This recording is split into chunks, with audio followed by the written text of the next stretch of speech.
पाकिस्तान की, जहां पे लश्कर चीफ हाफिज सईद और जैश सरगना मसूद अजहर इन दिनों अंडरग्राउंड है। खुलेआम भारत को धमकी देने वाले कहां छिपे हैं, इसकी जानकारी बेहद करीबियों तक को नहीं है। दरअसल आतंक के इन आकाओं के प्यादे पाकिस्तान में सरेआम गोलियों से भून दिया जा रहा है इन्हें, और कारिंदों के मारे जाने की वजह से खुद को जिहाद का चैंपियन कहने वाले गीदड़ अपने अपने बिलों में जाकर छिप गए हैं। पिछले कुछ दिनों में पाकिस्तान के छिपे आतंकियों को कुछ अज्ञात बंदूकधारी गोलीबारी मारकर गायब होते जा रहे हैं। दूसरी तरफ इन आतंकियों की असली मालिक पाकिस्तानी सेना भी चुप्पी साधे हुए। आखिर क्या है पूरा माजरा, देखिए इस रिपोर्ट में।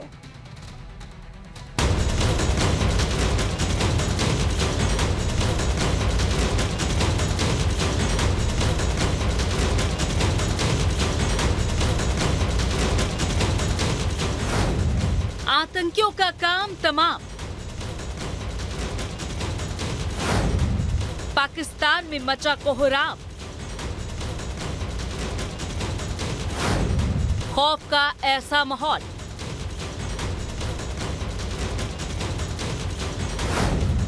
ना किसी पर आरोप, ना कोई जिम्मेदार। पाकिस्तान में छिपे भारत विरोधी आतंकियों के दिन अच्छे नहीं चल रहे।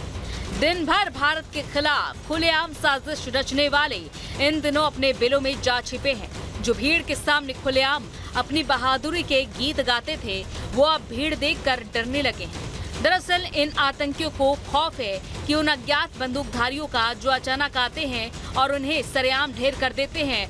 पिछले कुछ दिनों में लाहौर से लेकर कराची तक तमाम आतंकियों को उनके गढ़ में ही गोली मारकर खत्म कर दिया गया है, जिसकी वजह से जिहाद नाम पर दूसरों को जान देने के लिए उकसाने वाले कायरों की तरह अपनी जान बचाने के लिए मारे मारे फिर रहे हैं। बताया जा रहा है कि साल 2023 में 1 दर्जन से ज्यादा आतंकी मारे गए। नवंबर 2023 में 5 आतंकियों के मारे जाने की खबर है।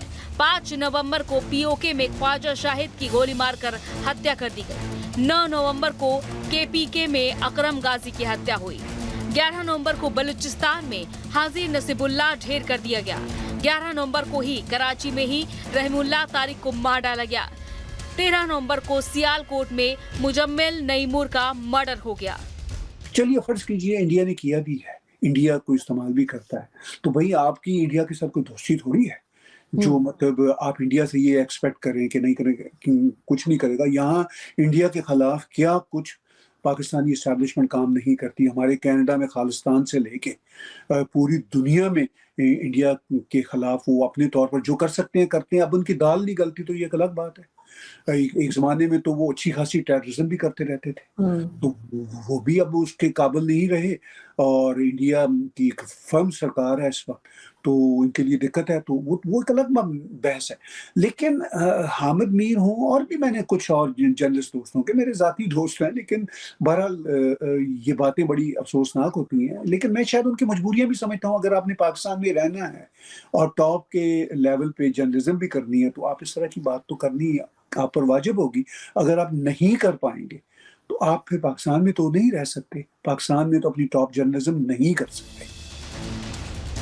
पाकिस्तान की गोद में बैठे इन आतंकियों को खत्म करने का तरीका एक जैसा है। बस कुछ अज्ञात लोगों की गोली से इनकी जिंदगी खत्म हो जाती है। कुछ लोग आते हैं और आतंकियों पर गोलियां बरसाकर गायब हो जाते हैं। खास बात यह है कि अधिकतर मामलों में किसी की गिरफ्तारी नहीं हुई है, न ही गोली मारने वालों की पहचान और हत्या की वजह साफ हो पाई है।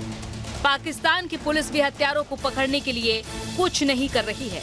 कुछ वारदातों के सीसीटीवी फुटेज सामने आई हैं, जिनमें भारत विरोधियों के खात्मे की तस्वीर कैद है। वहीं इस मामले में सबसे हैरान कर देने वाला एंगल है पाकिस्तान सरकार की खामोशी।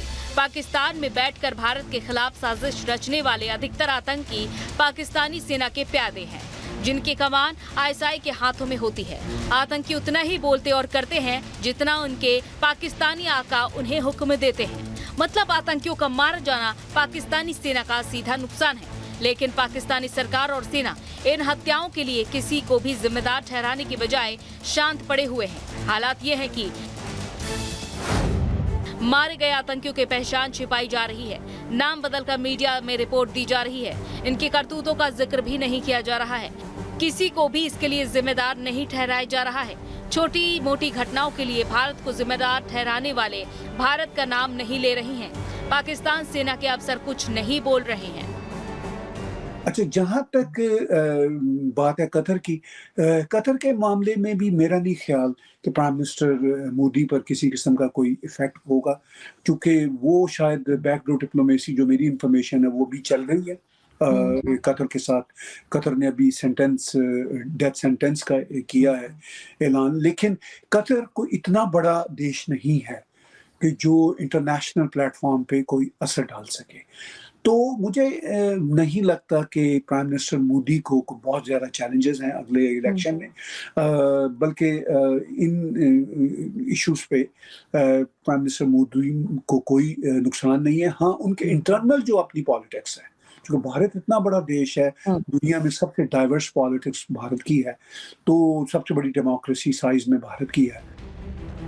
पाकिस्तान भले ही अपने प्यादों के ढेर होने पर खामोश हो, लेकिन दुश्मनों के ढेर होने पर भारत के आम लोग खुश हैं। वहीं कुछ जानकारों का कहना है कि इन हत्याओं के पीछे पाकिस्तानी सेना की ही साजिश हो सकती है, क्योंकि हो सकता है आतंक के मारे गए व्यापारी अब पाकिस्तान के किसी काम के ना रह गए हों, इसलिए ISI उन्हें अपने रास्ते से हटा रही है। अब सच क्या है, इसका पता तो जांच के बाद ही चलेगा, जिसे करना खुद पाकिस्तान की सरकार को ही है। Bureau report, Republic Bharat.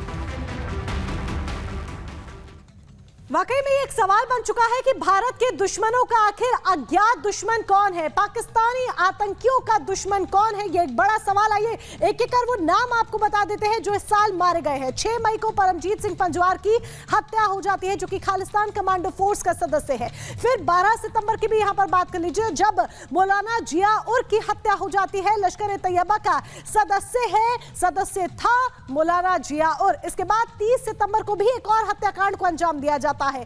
मुफ्ती केसर फारूक की हत्या हो जाती है। लश्कर ए तैयबा का खास सदस्य था मुफ्ती केसर फारूक। 10 अक्टूबर को भी एक और हत्याकांड सामने आता है, जब शाहिद लतीफ की हत्या हो जाती है, जो कि जैश ए मोहम्मद का बेहद खास सदस्य था। 7 नवंबर को भी एक अज्ञात हमलावर हमला बोलते और हत्या को अंजाम देते हैं ख्वाजा शाहिद की, जो कि लश्कर ए तैयबा का ही सदस्य था।